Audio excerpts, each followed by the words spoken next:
டேய் என்னடா ஒரே வீட்டில் இருந்துக்கிட்டு ஒரு பக்கம் தொழுகுறீங்க ஒரு பக்கம் தீபாரணை காட்டுறீங்க, என்னடா நடக்குதுங்க? டேய் காலையில வெள்ளைக்கு போறோம்ல மாப்ள, அதுக்காக அவங்க சாமியை கும்பிட்டுட்டு இருக்கோம்டா.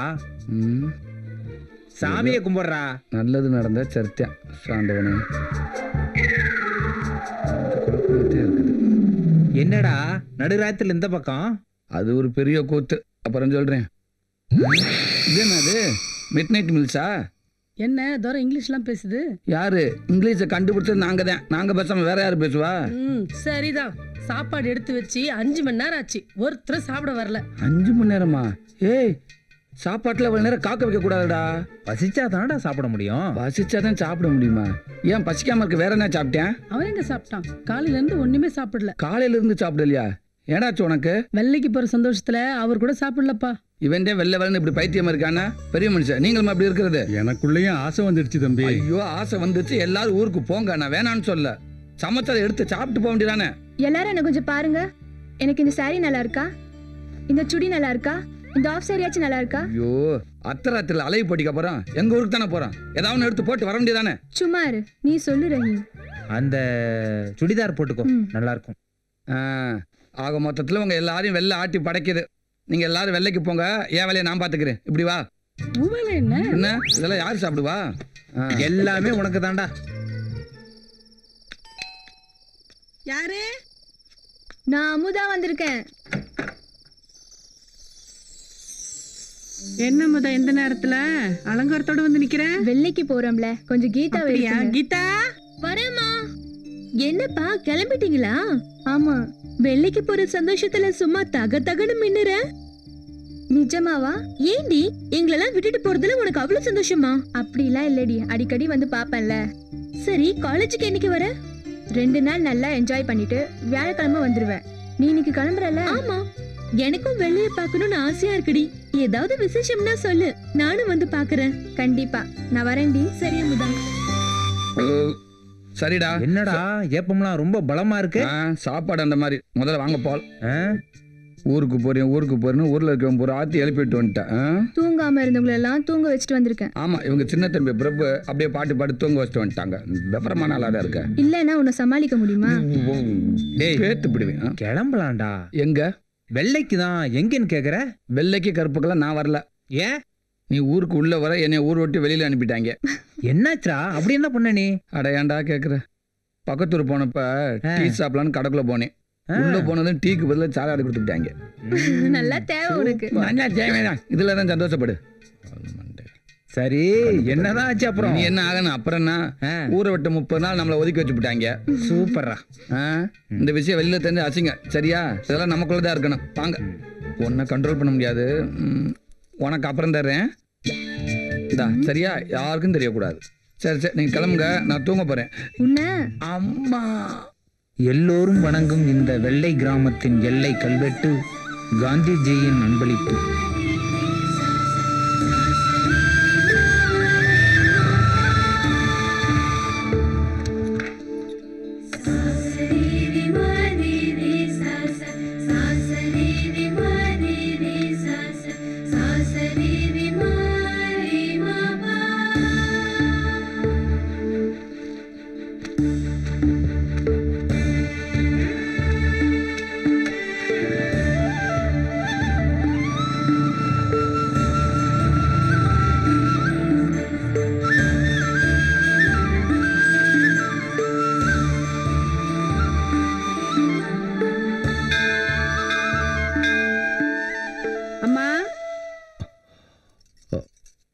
போத்தாய்.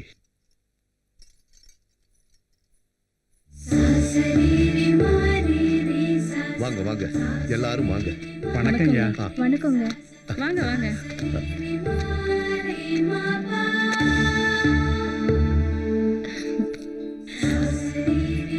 ஆசைப்பட்ட மாதிரியே வந்து சேர்ந்துட்டீங்க. ரஹீமோட ஆசை மட்டும் இல்ல, இந்த வெள்ளையோட ஆசையும் அதான்.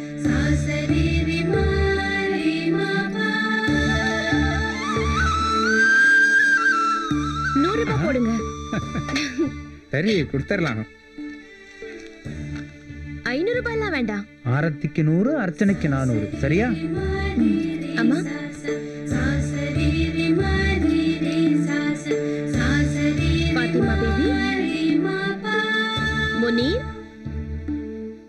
ரஹீம் அமுதா. எதுக்கு ஐயா பேரை எழுதிட்டு போறாங்க?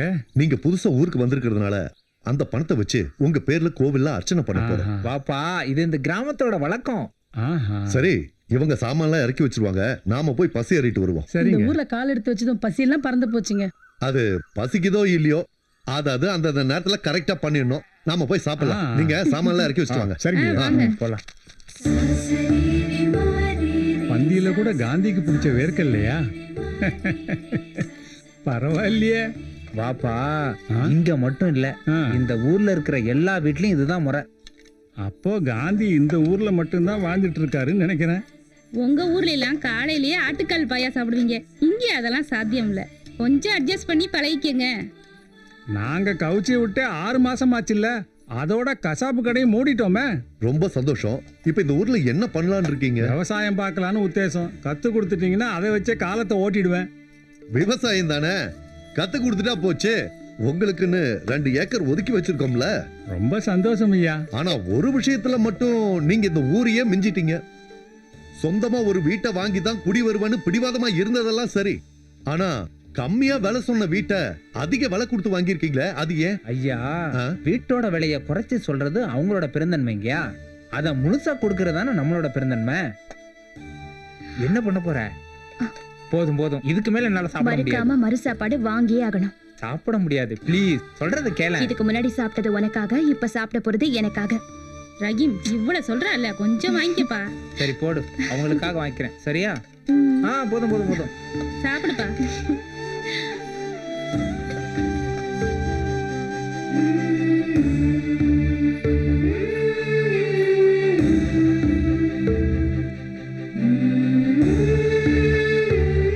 இது பார்க்கிறதுக்கு சாதாரணமா இருக்கலாம், ஆனா இதுக்கு பின்னாடி ஒரு பெரிய வரலாறே இருக்கு.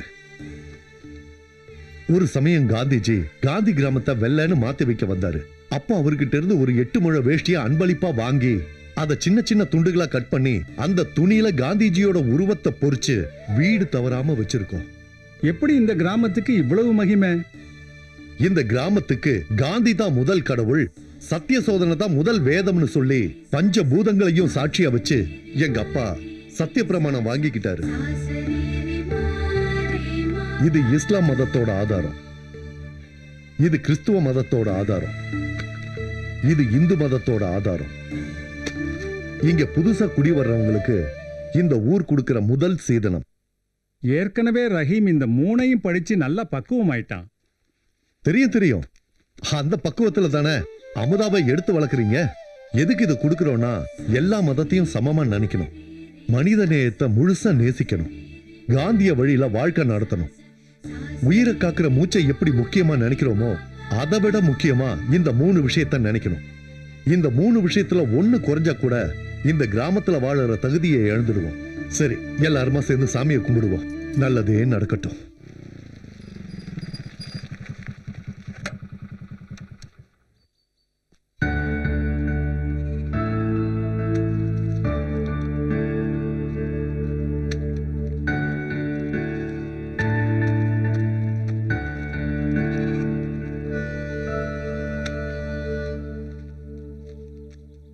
அட வாங்க கலெக்டர் தம்பி, பதவி வரதுக்கு முன்னாடி நிறைய பொறுப்பு வந்துருச்சு போல இருக்கு. அப்படிலாம் இல்லைங்க அங்கிள், ரோட்ல சாணம் கிடந்துச்சு, போற வர வண்டிலாம் ஏறி அசிங்கமாடும் இல்லையா, அதான் நம்ம ஊரை நம்ம தானே பார்த்துக்கணும். இந்தப்பா. சரி, என்ன விஷயமா வந்தீங்க? முத்தன்னு ஒரு 1000 ரூபாய் பணம் கேட்டிருந்தாங்க, அதான் கொடுத்துட்டு போலான்னு வந்தேன். முத்து கோவில்ல தான் இருப்பாரு. மோகன் எங்க அங்கிள் இருக்கான்? மோகன் வீட்டுல தான் இருப்பான், உனக்கு தெரியாம எங்க போயிட போறான். சரி வரேன்பா. Okay uncle. பாட்டிமா, பாட்டிமா. என்ன தாயி? அரிசி வெல்லம் கொண்டு வந்திருக்கேன். நாளைக்கு நல்லேரா தாயி? ஆமா. சரி குடு தாயி. வரேன் பாட்டி.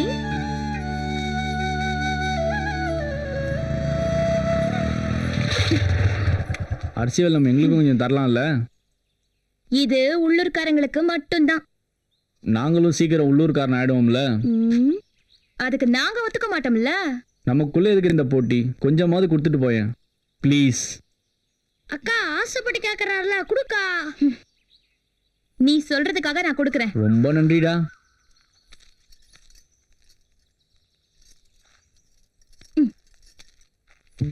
இது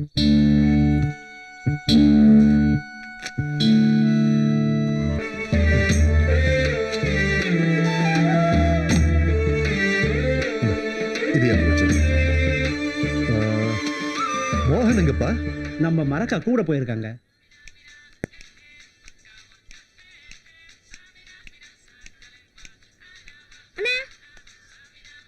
ஏடா அண்ணே அங்க நல்லேர் பிடிக்கிட்டு இருக்காங்க. நீங்க என்ன கிறுக்கு பிடிச்ச மாதிரி இங்க உட்காந்து ஆடிட்டு இருக்கீங்க? ஏய், இதுக்கு பேரு கிறுக்கு பிடிச்சது இல்ல, இதுக்கு பேரு தான் பிரேக் டான்ஸ். எனக்கு சைக்கிள் பிரேக் தவிர எந்த பிரேக்கும் தெரியாது. ஏஞ்சி வாங்க. போடா, விஐபி எல்லாம் கடைசியா தான் வருவாங்க. விட்டா ஓவரா பேசுறேன். போடா. எவ்வளவு நேரம் ஆச்சு? நல்ல நேரம் வேற போய்கிட்டே இருக்கு. வந்துடும் அப்படிங்கய்யா.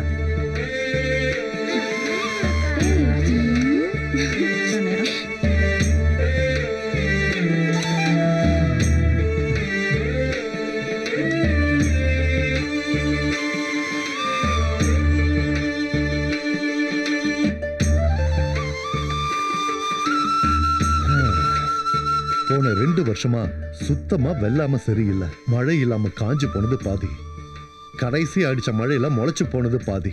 உழைச்ச உழைப்பு வீணாகி கடைசியில சாப்பாட்டுக்கே வழி இல்லாம போச்சு.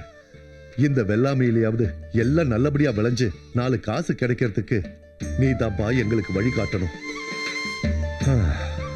தாயே, ரூபத்தை எடுத்துட்டு போய் மாட்டுக்கு காட்டுமா. சரிப்பா. நீயும் கூட மாட உதவி பண்ணுப்பா. சரிங்க. ரஹீம், முதல்ல ஏர் பிடிக்க போற, முன்னேற பிடி. என்ன பண்ணீங்க? நான் தானே வருஷம் வருஷம் முன்னேற பிடிப்பேன். அதையே மாத்துறீங்க? இல்லப்பா, நம்ம ஊருக்கு புதுசா வந்தவங்க ஏர் பிடிச்சா தானே இந்த மண்ணுக்கு பெருமை. அதுக்காக காலங்காலமா இருக்கிற பழக்கத்தை எல்லாம் மாத்த முடியாது. ஏன் மச்சான் டென்ஷன் ஆகுற? அப்பா சொல்றதும் ஒரு விதத்துல கரெக்ட் தானே. நம்ம ஊருக்கு புதுசா வந்திருக்கவங்க பிடிச்சா நம்மளுக்கு பெருமை தானே. தயவு செஞ்சு அப்பா சொல்றத கொஞ்சம் கேளுப்பா. விட்ரா. ஐயா வேணா விடுங்கய்யா. இதுல என்ன இருக்கு? முன்னேறு கடைசியேறுன்னு எல்லாம் மனசுதான் ஏன் காரணம். நான் கடைசி ஏரியா பிடிக்கிறேன், விடுங்க. சரி போய் பிடி. தாயி, ஏருக்கு முன்னாடி போமா. எல்லாரும் குலவை போடுங்க.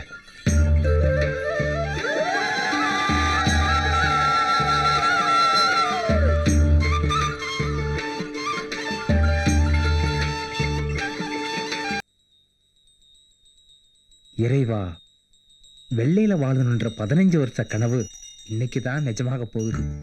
அங்க கொட்டி கிடக்கிற மனிதநேயத்தை நான் முழுசா அனுபவிக்கணும். அதுக்கு நீதான் துணை நிற்கணும்.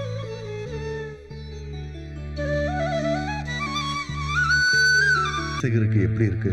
எதுவா இருந்தாலும் இன்னும் ஒரு 10 மணி நேரத்துக்கு அப்புறம் தெரியும்னு சொல்றாங்க ஐயா. கஷ்டப்பட்டு கட்டி காப்பாத்தின ஊரு அழிஞ்சிடும் போல இருக்க. சில பேர் பில்லி சுடியன்னு சொல்றாங்க, சில பேர் தெய்வ குத்தன்னு சொல்றாங்க, இன்னும் சில பேர் நம்ம வெள்ளையோட விதியே முடிஞ்சு போச்சுன்னு சொல்றாங்க. இது எல்லாமே பொய்யுங்கயா. சத்தியம் நிறைஞ்சிருக்க இந்த பூமியில பிள்ளை சுனையை நுழைய முடியாது, தெய்வ குத்தமும் இருக்க முடியாதுங்கய்யா. விதி முடிஞ்சு சாவறவன் ஒரே மாதிரி எப்படி சாவான்? போன 2 வருஷத்துல செத்த 7 பேரும் ஒரே மாதிரில செத்துருக்காங்க. இல்ல ரஹீம், இது விதிதான். அது விதியா இருந்தாலும் அந்த விதியையும் ஜெயிக்கிற சக்தி இந்த வெள்ளைக்கு இருக்குன்றதை நிரூபிக்கணுங்கயா. விதியை மதிச்சாவே நமக்குள்ள இருக்கிற தேடல் முடிஞ்சு போயிருங்கயா. விதி மதிக்கிறவனை தான் மிதிக்கும், மிதிக்கிறவனா மதிக்கும். கொஞ்சம் கொஞ்சமா நம்ம உடம்புல சேர விஷத்தன்மை விளையிற நிலத்துல இருக்கலாம், விளைஞ்சி வர வெள்ளாமையில இருக்கலாம், ஏன் குடிக்கிற தண்ணியில கூட இருக்கலாம். தினமும் நம்ம உடம்புக்குள்ள போறது இந்த 3 தானே. என்னாச்சு தெரியலையே. வாங்க போய் பார்ப்போம். என்ன ஆச்சோ?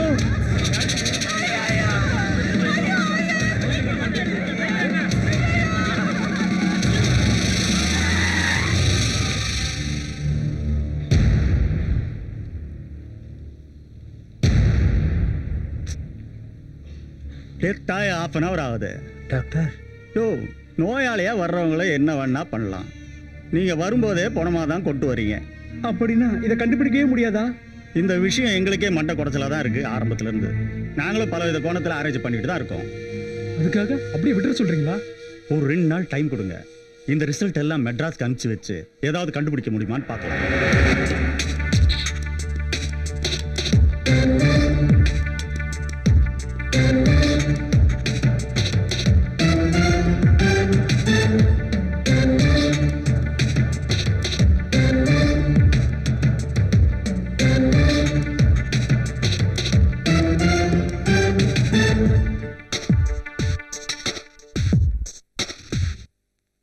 இத்தனை வருஷமா கட்டி காப்பாத்தின இந்த காந்தி கிராமத்தோட பேரு அழிஞ்சு போயிடுமோன்னு பயந்துட்டு இருந்தேன். ஆனா உன் புத்திசாலித்தனத்தால இந்த கிராமம் மட்டும் இல்ல, காந்தியோட பேரும் பெருமையையும் சேர்த்தே காப்பாத்தி இருக்கப்பா. தாயி, அந்த கைச்சேனை கொடு. என்னங்கய்யா இதெல்லாம் வேண்டாங்கய்யா அப்படிங்கிற டயலாக் எல்லாம் சொல்லக்கூடாது, சரியா?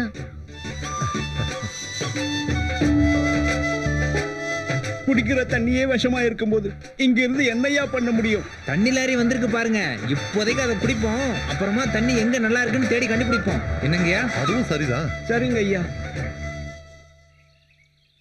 என்னாச்சு பாரு ஹேம்? நம்ம ஊருக்கு சொந்தமான நிலத்துல எது வரைக்கும் விஷ தண்ணி இருக்கு, எங்கெல்லாம் நல்ல தண்ணி இருக்குன்னு தேடி கண்டுபிடிச்சாச்சுங்கயா. அப்படியா? ரொம்ப சந்தோஷம்ப்பா. பெரிய வேப்ப மரம் வரைக்கும் தண்ணி நல்லா இல்ல. ரெட்டை பனை மர தோட்டத்துல தண்ணி சுத்தமா இருக்கு, அங்கிருந்து எடுத்துட்டு வரலாம். இதுக்கு எவ்வளவு செலவாகும்? போர் போடுறது, பைப் போடுறது, மற்ற செலவெல்லாம் சேர்த்து ஒரு 8 லட்சம் வரும்னு நினைக்கிறீங்க. 8 லட்சமா? என்ன 8 லட்சம் அவ்வளவு சாதாரணமா சொல்ற? தம்பி, அவ்வளவு பணத்துக்கு எங்க போறது? விவசாயம் நொடிஞ்சு வாழ்க்கை நடத்துறதே கஷ்டமா இருக்கும்போது இவ்வளவு பணத்தை எப்படி புரட்ட முடியும்? ஐயா, யாரும் எங்கேயும் கடன் வாங்க வேண்டாம். இந்த ஊருக்காக நீங்க எவ்வளவோ செஞ்சிருக்கீங்க, எனக்கு ஒரு வாய்ப்பு கொடுங்க, அதை நான் செய்யறேன். அந்த பணம் என்கிட்ட இருக்கு. 8 லட்சத்தை எப்படிப்பா ஒத்த ஆளால தர முடியும்? எங்க சூழ்நிலை சரியில்லைனாலும் உன்னை தனியா விட முடியாதுப்பா. கொடுக்கணும்னு ஆசைப்படுறதெல்லாம் சரிதாங்கய்யா, ஆனா கொடுக்கற அளவுக்கு உங்ககிட்ட இல்லைன்றதானே உண்மை. என்ன ஏன் வேற மனுஷனா பாக்குறீங்க? நாளைக்கு எனக்கு ஏதாவதுன்னா கொடுக்க மாட்டீங்களா? ரஹீம், நாங்க என்னதான் கஷ்டப்பட்டாலும் கொஞ்சமாவது கொடுத்து உதவுனாதானேப்பா நல்லா இருக்கும். இந்த பாருங்கய்யா, இப்படி எல்லாம் சொல்லி என்னை கஷ்டப்படுத்தாதீங்க, இதை நான் தான் செய்வேன்.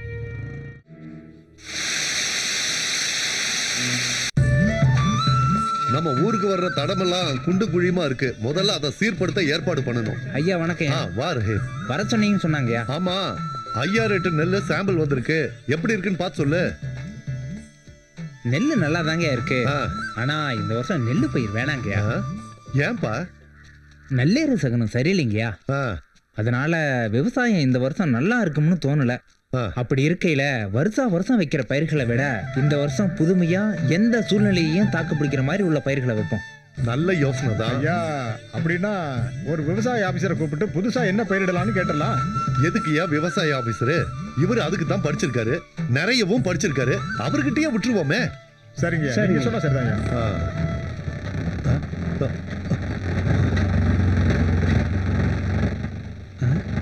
ஏதோ புல்லட் சத்தம் மாதிரி தாங்க கேக்குது. நீ யாரையாவது வர சொன்னியாப்பா? நான் யாரையும் வர சொன்னீங்களே ஐயா. பக்கத்து ஒரு ஜமீன் நினைக்கிறேன். வருது வருது, விலகு விலகு, வெங்கை வருது வருது, டம் கா கம் கம் கம் கா, டிம் கா டிம் கம் கம் கா, வருது வருது, விலகு விலகு. பாத்துடா. டேய், எதுக்குடா இந்த பில்டப்? 30 நாளைக்கு அப்புறம் முத சிங்க ஊருக்குள்ள அப்படி என்ட்ரி ஆகுது, ஒரு பில்டப் இல்லாமையா இருக்கும்? நமக்குன்னு இந்த ஊருக்குள்ள ஒரு மரியாதை இருக்கா இல்லையா? மரியாதையா? அதுக்கு அர்த்தம் தெரியுமா உனக்கு? எனக்கு தெரியுமே. சரி, என்ன அது? மரியாதைன்னா எப்படி சொல்லுவாங்க? மரியாதைன்னா இப்படித்தான் மரியாதை. உருப்படவே மாட்டாப்பா. இப்படி திடுப்புன்னு வார்த்தை விட்டா எப்படி? மரியாதைக்குரிய எனது ஐயா அவர்களே, உங்களுடைய வார்த்தைகள் ரொம்ப கடுமையாக இருக்கின்றது, சற்று யோசிக்கவும். நான் கொண்டு வந்திருக்கும் செய்தியை கேட்டீங்கன்னா நீங்க மட்டும் இல்ல, ஒட்டுமொத்த பேரும் என்னை கட்டி பிடித்து தூக்கி முத்தம் கொடுக்க வேண்டியது வரும். வருவா இல்லையா? உன் செய்தி வேண்டாம், ஒண்ணும் வேண்டாம். பொசுக்குன்னு சொன்னா எப்படி? உங்களுக்காக சொல்ல வேண்டாம், என் நண்பன் ரஹீம், அவனுக்காக சொல்ல வேண்டாமா? ரஹீம். அப்படியா? என்னடா மாப்பிள்ள? அரசாங்க வேலை கிடைச்சிருக்கப்பா. இந்தா அதுக்கான கடிதாச்சு. மாச சம்பளம் 50,000க்கு மேல வருமா? நல்ல விஷயம்தான், ரொம்ப சந்தோஷப்பா. பெரிய வேலை கிடைச்சிருக்கு. ரஹீம், உனக்கு நல்ல காலம் பிறந்துருச்சுப்பா. இனி கோட்டு சூட்டை மாட்டிக்கிட்டு ஏசில உட்கார்ந்து வேலை செய். ஐயா, நான் படிச்சு பட்டம் வாங்கினதெல்லாம் லட்சமா பணம் சம்பாதிக்க இல்லைங்கயா. விவசாயத்தை பத்தி முழுசா தெரிஞ்சுக்கணும், அதுல புதுமை படைக்கணும், அதுதான் என்னோட கனவு. விவசாயத்தை வெறுக்கிற இந்த காலத்துல நல்ல வேலையை விட்டுட்டு விவசாயம் பாக்குறேங்கிறிய. நிஜமான விவசாயி ஒரு காலத்திலயும் விவசாயத்தை வெறுக்க மாட்டான், அவனால வெறுக்க முடியாதுங்கயா.